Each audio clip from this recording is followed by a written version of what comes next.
Bienvenidos a esta nueva exploración. Hoy nos metemos de lleno en El poder del pensamiento de Henry Thomas Hamblin. Un libro con una idea central, bueno, bastante audaz, ¿no? Que nuestros pensamientos no son solo ideas que pasan, son la fuerza que de hecho moldea nuestra realidad. Desde la salud hasta el éxito, ¿eh? Todo. Exacto. Hamblin lo presenta como un poder espiritual. Quizá, dice él, el más grande que tenemos. Así que hoy la misión es un poco desentrañar cómo funciona este poder, cómo opera, según él, a través de la mente consciente y la subconsciente. Y también cómo el no conocer esto nos afecta. Y lo más importante, claro, cómo podemos aprender a dirigirlo nosotros. Veremos el impacto en la salud, en el éxito, cómo superar el miedo y también el papel de la sugestión. Hay una cita de Hamblin que me parece que lo resume bien. Eres el arquitecto de tu propia vida. Estás construyendo correctamente. Es un buen punto de partida, sí. Ya desde la introducción suelta algo potente. Dice que el estado del mundo, de las naciones, es resultado del pensamiento colectivo. Y a nivel individual, pues igual. Somos lo que pensamos. Nuestras circunstancias, los amigos, la felicidad o la infelicidad, la salud, la prosperidad, todo, dice, viene del pensamiento. Y eso supone un giro total respecto a sentirnos víctimas, ¿sabes? Hamblin insiste mucho.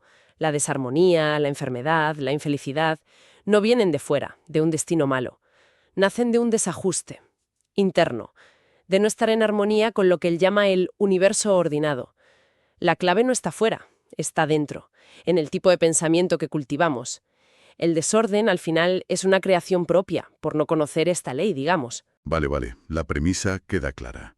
Pero, ¿cómo funciona exactamente? ¿Cuál es el mecanismo pensamiento-realidad?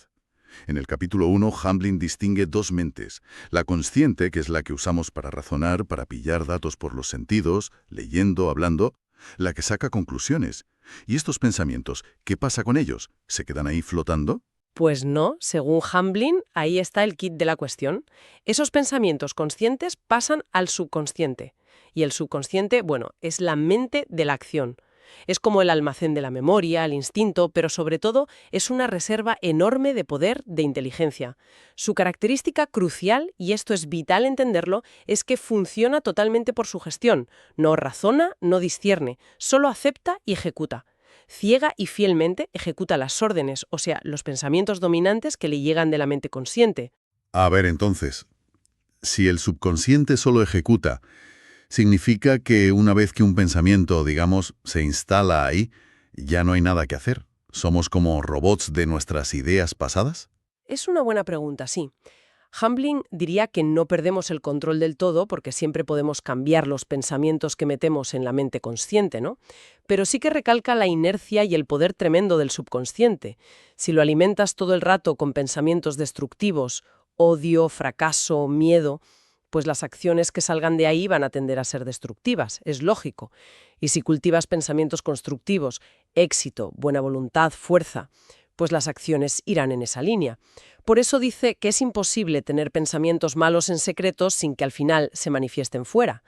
El ejemplo de la doble vida que se derrumba lo ilustra bien. El subconsciente actúa sobre lo que de verdad piensas, no sobre la fachada que pones. Entiendo.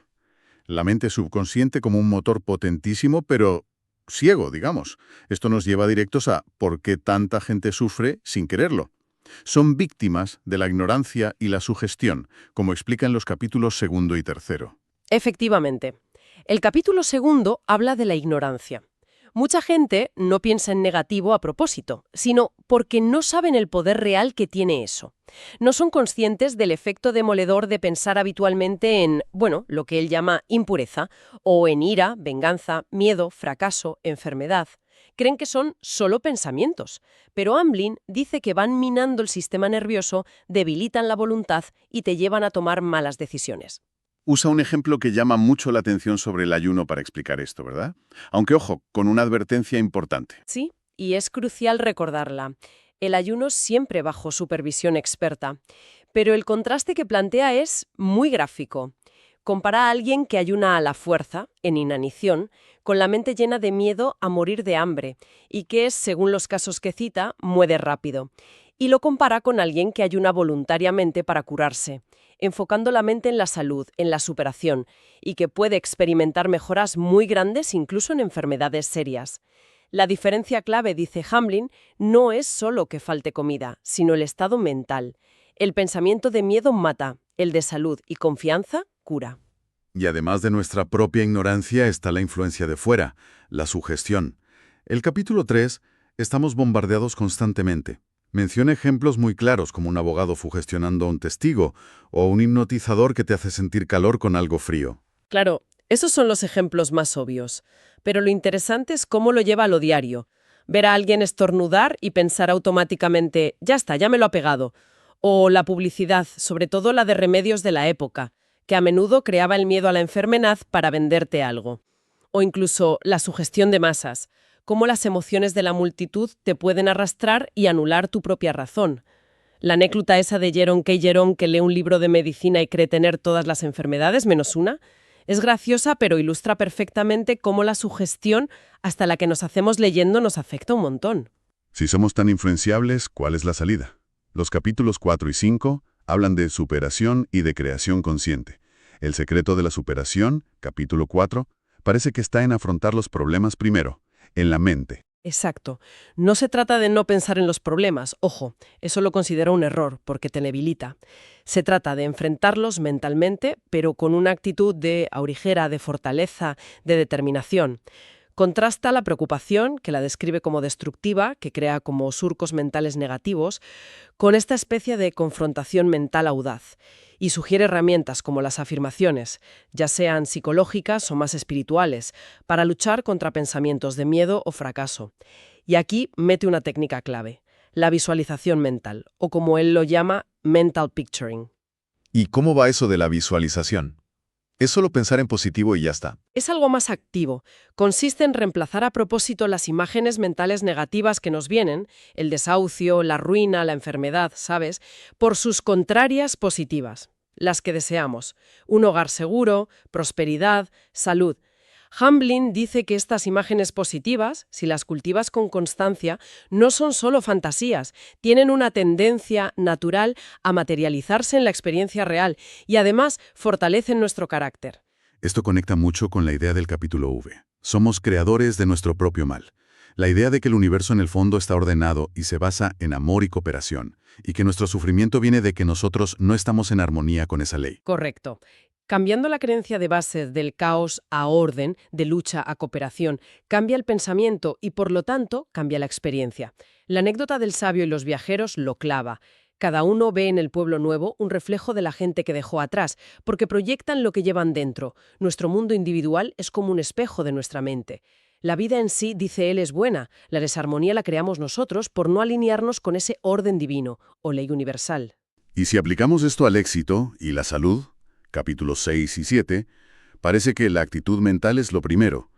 Para el éxito, capítulo 6, la gente exitosa piensa habitualmente en éxito, en abundancia, mientras que los que fracasan, pues se enfocan en la falta, en la carencia. Sí, pero Hamblin añade un matiz súper importante que diferencia esto de un simple piensa en positivo para hacerte rico. El éxito de verdad, el que da felicidad duradera, no se basa en el logro egoísta, sino en el servicio y la utilidad a los demás. Anima a preguntarse cómo puedo ser más útil, en vez de ¿qué saco yo de esto? Esta orientación hacia el servicio, dice, atrae oportunidades y una satisfacción genuina.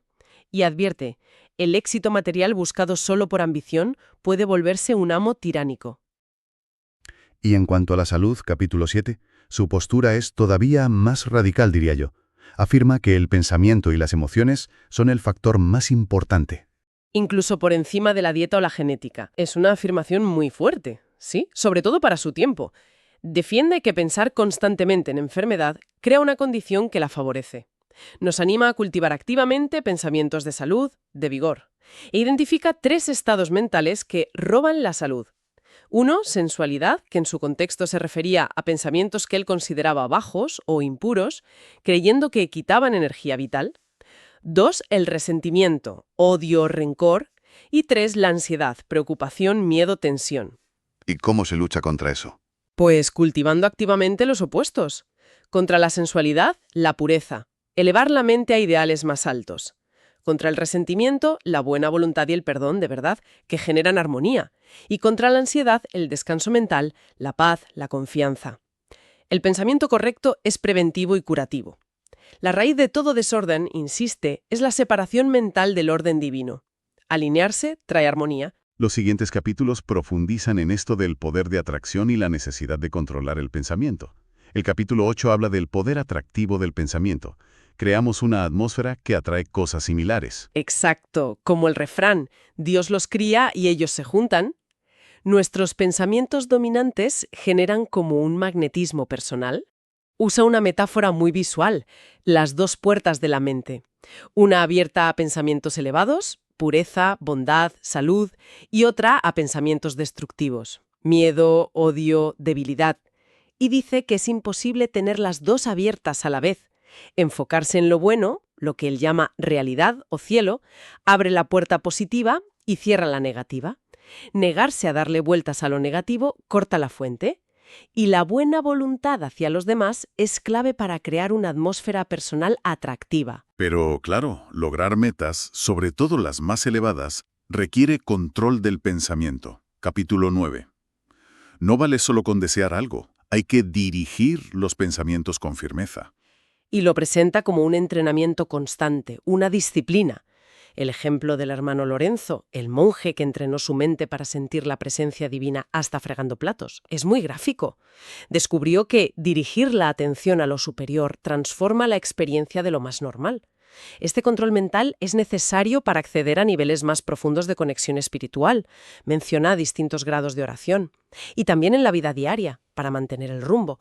La perseverancia fortalece, la dejadez debilita. El miedo es otro gran tema, capítulo X. Hamblin lo ve como la causa de muchísimos males, y cree que la ausencia de miedo da como una protección especial. Cita ejemplos que, son sorprendentes. Perros que no atacan, Daniel en el foso, misioneros ilesos, Napoleón entre apestados. Su tesis es muy audaz. No es el peligro de fuera en sí, sino el pensamiento de miedo lo que nos hace vulnerables. ¿Y cómo superarlo? No razonando con el miedo, dice él, sino afirmando la verdad fundamental. No hay nada en todo el universo que pueda hacerme temer. Se trata de alinearse con la armonía de ese orden divino, y recomienda usar afirmaciones para reemplazar activamente el miedo por confianza y seguridad. Y esto nos lleva a una idea que me parece clave, y quizá menos común hoy en día en el pensamiento positivo más superficial. No exigencia, sino obediencia. Capítulo 11. No se trata de usar el pensamiento como una varita mágica para forzar resultados egoístas. Exactamente. Es una advertencia crucial. El verdadero poder no viene de imponer nuestra voluntad, sino de obedecer las leyes universales de armonía, cooperación, amor, servicio. Se trata de alinearse voluntariamente con el todo. Critica muy duramente usar la sugestión mental para manipular a otros. Pone el ejemplo de un vendedor presionando a un comprador. Lo califica de práctica dañina y contraria a la ley interna de cooperación, que al final genera desorden. El verdadero éxito viene de la armonía, no de imponer. Con tantas ideas potentes, ¿por dónde empezar? El último capítulo, 12, da unos primeros pasos. Reconoce que esto es un proceso, que nadie se vuelve experto de golpe. Hay que empezar poco a poco, pero con intención. Elegir conscientemente pensar en buena voluntad en vez de malicia, en fortaleza ante un reto en vez de derrota, en salud en vez de enfermedad. Cada elección consciente es un logro enorme. Y aclara que el pensamiento correcto no es ser optimista sin más, es reemplazar activamente lo negativo por lo positivo y pedir ayuda a lo superior, alinearse con la verdad. Da ejemplos prácticos de afirmaciones.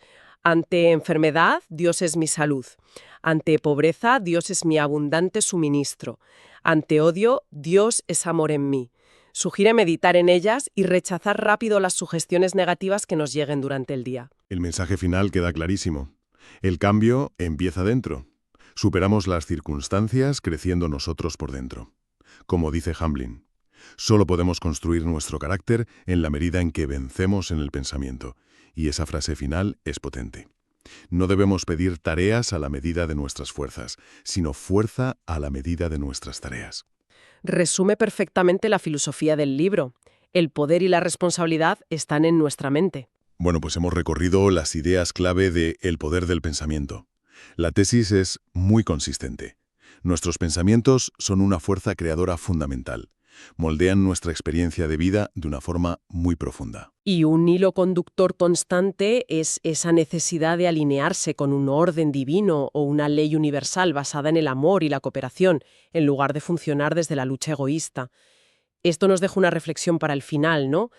Si aceptamos, aunque sea solo en parte, esta idea del poder del pensamiento y la importancia de la armonía, ¿qué pasaría si, como sociedad y como individuos, pusiéramos conscientemente menos el foco en la competición a toda costa, en la exigencia constante, y más en cultivar activamente pensamientos de servicio mutuo, de buena voluntad, de buscar esa armonía interna como la clave para un bienestar y un progreso más auténticos?